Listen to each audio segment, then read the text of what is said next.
Hey, my name's Sophia. Last year, I changed my status to MS and added a wedding band to my collection of courtroom victories. Slinging arguments before a judge is my zone, but I never thought I'd need a defense strategy for family dinners. Let me explain.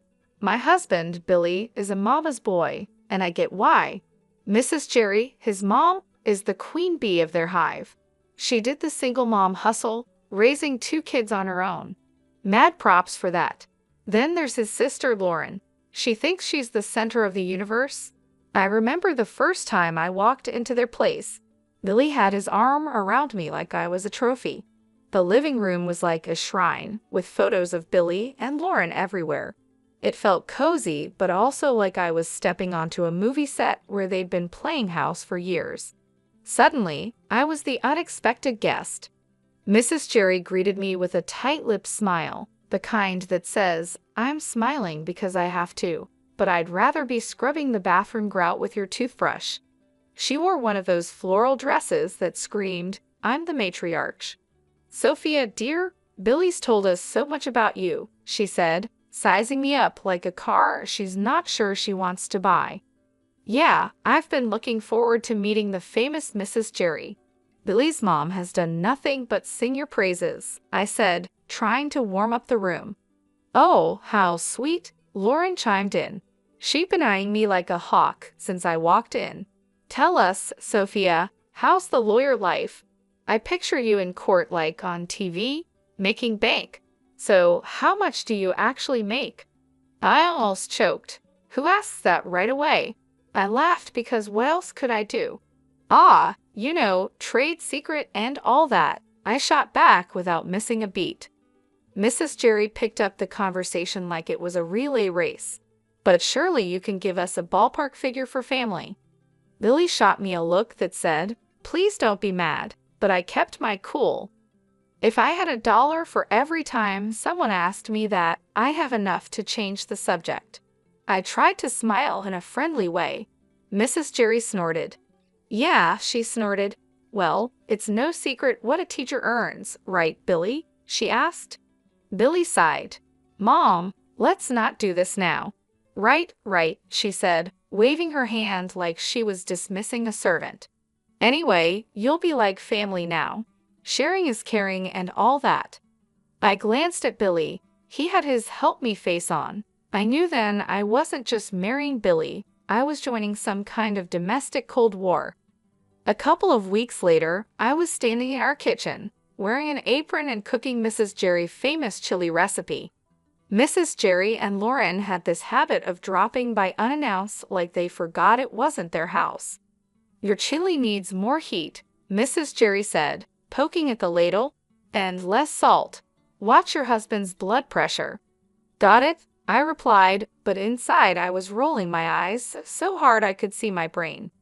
Lauren was there too, leaning back on a stool like she was royalty. "You see this spot, Sophia. Cleanliness is next to godliness, isn't it, Mom?" Lauren said.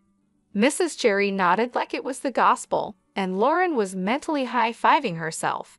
"Funny, I cleaned this place this morning," I said, wiping the spot off the counter. "Must have missed that one."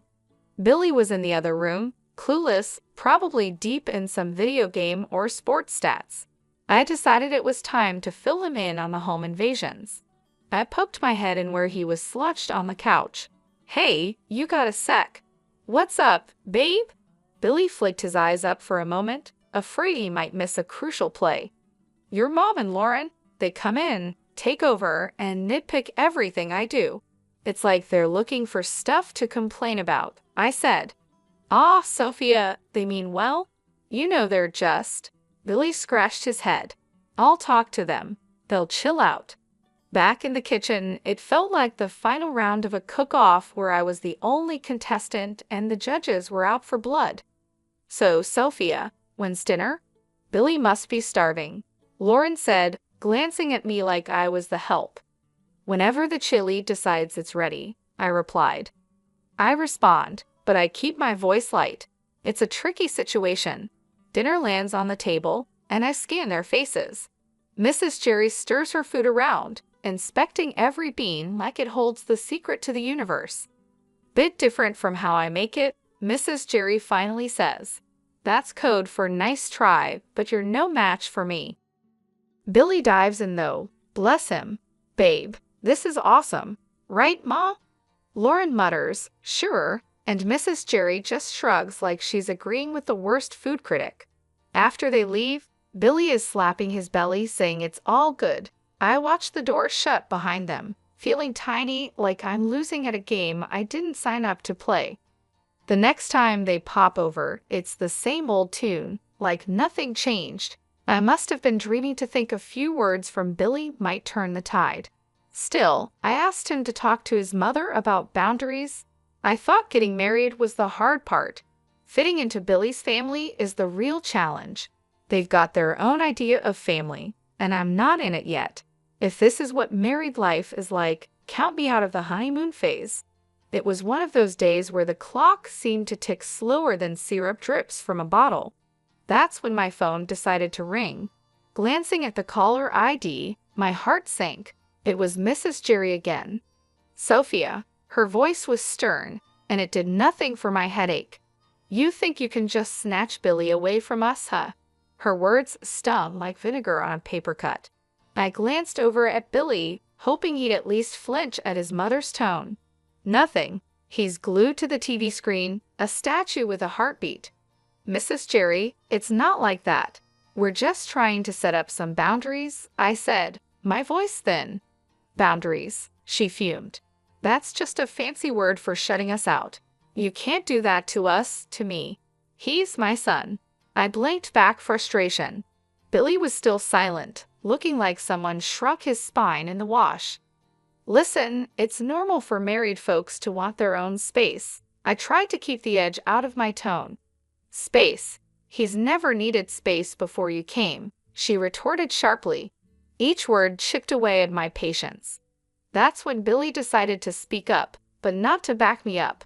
No, Mom, everything's okay. Sophia's not, she's not being unreasonable, I guess, he said, but his voice was like wet cardboard. Billy, I just can't believe this. First, Lauren tells me Sophia is making a fuss over our visits, and now this. Mrs. Jerry sounded hurt, and Billy jumped on that.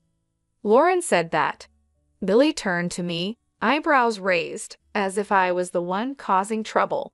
Yeah, she did, and I think she's right. Family is family, Billy. You can't just turn your back on us. She pressed harder, knowing she was pulling him in. I saw my husband, the man I loved, deflate like a balloon 3 days after a party. The call ended with promises of another family meeting that felt more like a summit to discuss the terms of my surrender. After the call, it was as if nothing had happened. Billy settled back on the couch, resuming his championship in channel surfing. Mrs. Jerry continued her visits, each one a master class in thinly veiled jabs. And Lauren. She might as well have been a puppet master, always getting Billy's ear whenever she pleased. When word got back to me that Lauren was bad-mouthing me all over town, my blood boiled for a second, but I didn't let it get the best of me. I knew I had to handle this the right way.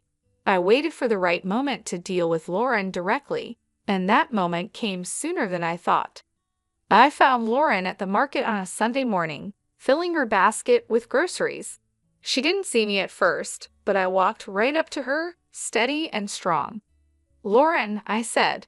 She looked up and rolled her eyes. What do you want, Sophia? We need to talk. It's about the stories you've been spreading. She snorted loudly, a smirk spreading across her face. Stories. I don't know what you're talking about. The rumors, Lauren. About me. Teresa's bossy, Teresa's this and that. Cut it out. She laughed, tossing an apple up and down in her hand. And what are you going to do if I don't? You think you can boss me around? I kept my cool. Listen, spreading lies isn't just mean, it's slander, and I won't stand for it. Lauren laughed again, louder this time. You're going to sue me. Get real, Sophia. You aren't got the stomach for that. People's reputations are at stake. I'm serious, Lauren. Keep it up, and yes, I will take legal action if I need to. The arrogance just poured off her as she leaned in close. "You're in way over your head, little Miss City Lawyer. Going to take me to court?" "This isn't a joke, Lauren. I'm giving you a chance to stop this nonsense before it gets serious." She shoved her face closer to mine, a challenge plain in her expression. "Bring it on, Sophia. Do your worst."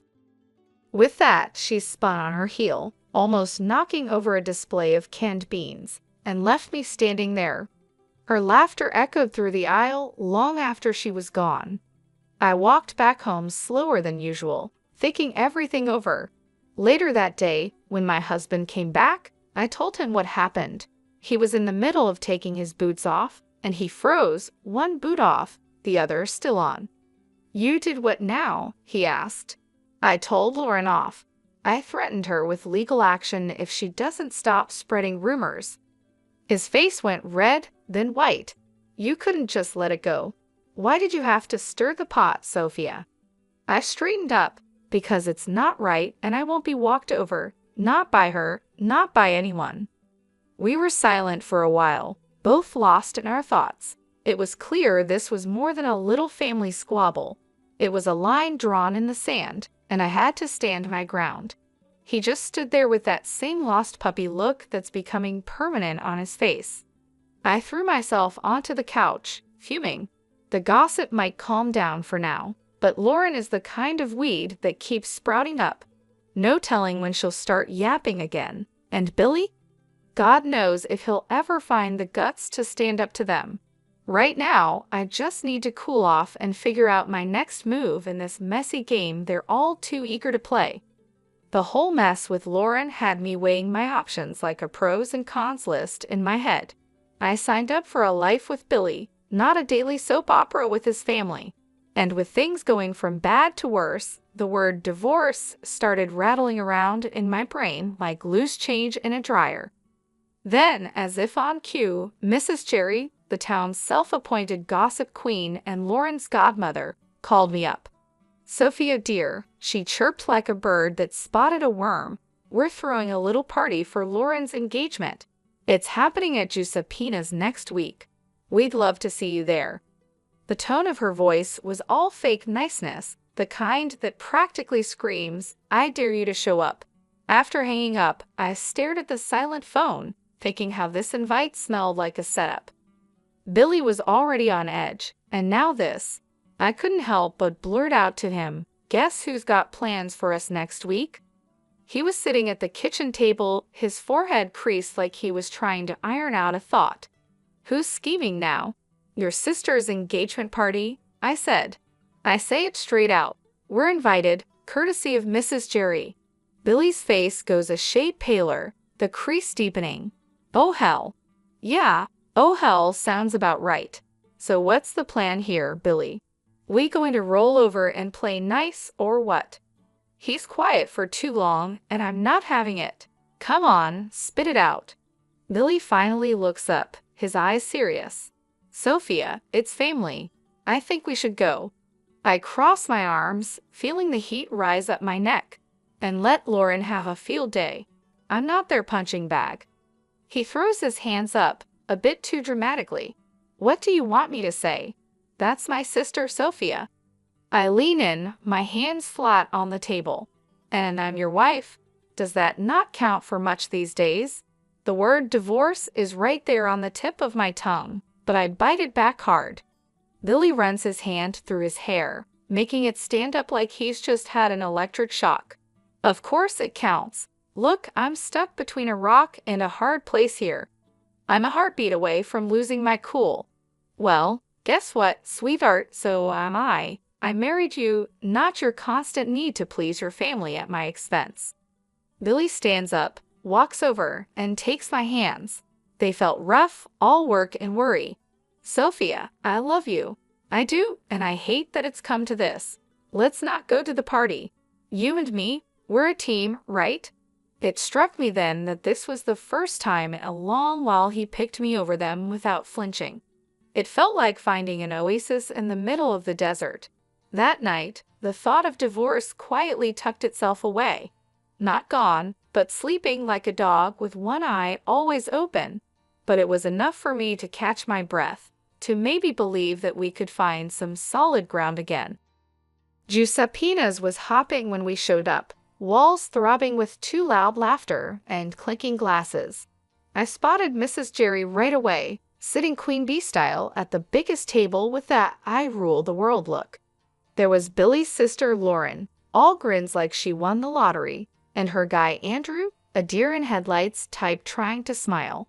His folks were with them too, stiff and awkward like they wandered into the wrong movie theater.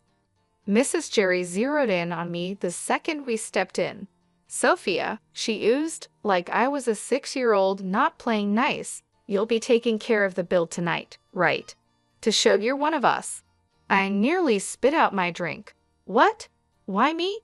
The table's all ears now, and the air's thick with that, "Oh, this is going to be good" vibe. Mrs. Jerry stretches her smile. "Tradition, sweetheart. The newest family member always shows their commitment." My jaw clamps shut so fast I'm surprised I don't chip a tooth. Commitment. That sounds a whole lot like a shakedown. Everyone's perked up like they're hearing a whistle. And there she goes, Mrs. Jerry puffing up like I slapped her. "Excuse me, that's uncalled for." Billy leans in, his voice barely more than a whisper. "Just do it, Sophia. It's not a big deal." "A big deal," I whisper back, my voice turning to a snarl. "No thanks, I aren't no one's piggy bank." He's hissing now, real quiet but clear. "Pay the damn bill, Sophia, or we're through. I mean it." My laugh is as sharp as a snapped wire. "You're not serious." He's all stone face and tight mouth. "You think I'm playing?" I stare him down. "Divorce over this?" He's all, "Family first, Sophia." I'm shaking my head. And where do I fit, huh? It's shout-out time, and even Andrew and his parents are watching, their faces screaming, "What the hell's going on?" I push back my chair and stand, letting them all hear me. "No, I aren't doing this dance," I say, my voice like a hammer on steel. There's shock on their faces, some whispering, some wide-eyed. Billy's going red, white, red, like a stoplight losing its mind. Mrs. Jerry looks like she might choke. I walk out into the night. It's black and cool and smells like freedom. I hear the door slam behind me. My heart's racing, but it's Billy who threw the divorce word, not me. The bar was nothing special, just another hole in the wall with dim lights and the smell of old beer. I had barely settled with a glass of something strong when my phone rang. It was Billy, and for a moment I considered not answering, but I did. "Sophia, listen, I'm sorry. I didn't mean to say divorce." Billy's voice was rushed and apologetic. Before I could even think of a response, Lauren's voice blasted through. "You've ruined my engagement dinner, you selfish." The phone must have changed hands so fast my head spun. I could practically hear the venom in her voice. In the background, I heard Mrs. Jerry loud and clear. "Why should I pay? He's your son. You pay the bill. I won't have my daughter marrying into a family that doesn't know how to treat people." The chaos from Giuseppe's was spilling through the phone like a bad sitcom without a laugh track. People were arguing, and it seemed like nobody was keen on picking up the tab. I pushed away from the bar, my anger giving me a clear, calm voice. "Lauren, chill out. Your mom's the one making a scene, not me." "Sophia, hang up," Billy said, his voice a faint whisper behind his sister's ranting. "No, she needs to." Lauren kept going, but I wasn't about to play this game. I ended the call. The screen showed a string of missed calls and texts that I swiped away. They were probably all about the same thing. Guilt and blame, the usual. I looked at the bartender. "Another one, please." He nodded, pouring another shot without a word. Silence settled around me, except for the low murmur from the regulars scattered around. I tried to collect my thoughts. My phone screen lit up again, showing Billy's name. The guy just didn't know when to quit. I flipped the phone face down, letting it go to voicemail. It was futile to talk when the whole crew was going off the rails back there. A few drinks later, the door to the bar creaked open, and in came a chill gust of evening air, but I didn't look up. It didn't matter who was coming and going. I thought about what had just happened and what it all meant. Here I was, sitting in a bar because my in-laws decided I was the bank, and instead of understanding, my supposed partner turned it into an ultimatum. I finally picked up my phone and typed out a text. "Billy, we're done. Lauren can think what she wants, and your mom can deal with her own damn bills. I won't be part of this circus anymore." Just as I hit send, the phone rang again. This time, I shut it off. I was tired of the arguing, the demands, and above all, tired of feeling like I was alone in a partnership that was supposed to have my back. When the room finally stopped spinning and my head felt a little clearer, I knew what had to happen next. It was time to start looking forward, even if I had to do it on my own. No more games, no more being the scapegoat for a family that couldn't see past their own drama. I walked out of the bar, leaving the noise and the night behind. The air was getting colder, and the city lights were starting to blur into the coming darkness. The road ahead was uncertain, but for the first time in a long while, it was mine to take. What a mess that last evening was. The whole thing at the restaurant blew up bigger than anyone thought. The groom had had it up to here with the drama and ditched the engagement right then and there. You should have seen Lauren's face when he dropped that bomb. I can't believe it. No one saw it coming, least of all her. Then the mother-in-law lost it, screaming like a banshee. She was causing such a scene that the groom's family looked ready to call 911. She was yelling about disrespect and no consideration. It was pure chaos, like one of those trashy daytime shows where chairs start flying. Meanwhile, I was done. I filed for divorce and cut off all contact.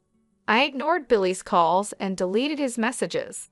The last I heard, he, his sister, and my former mother-in-law from hell are all holed up in the same house, probably driving each other crazy. As for me, it felt like I finally stopped holding my breath after years underwater. Life's simpler now, but that evening is still the talk whenever I bump into people from the old circle. It gets old, you know. So, here's the update for anyone who still cares. I'm living my best, most peaceful life. I'm sitting in my usual spot at the cafe down the street from my place, the one where the coffee is strong and no one asks too many questions. The barista gives me a nod. "The usual?" he asks, like he's asking if the sky is up. "Yep," I say. That's what my days are like now, no fluff or meddling in laws. Work's a breeze when it's just that work. Free time is mine to enjoy without guilt trips or obligations.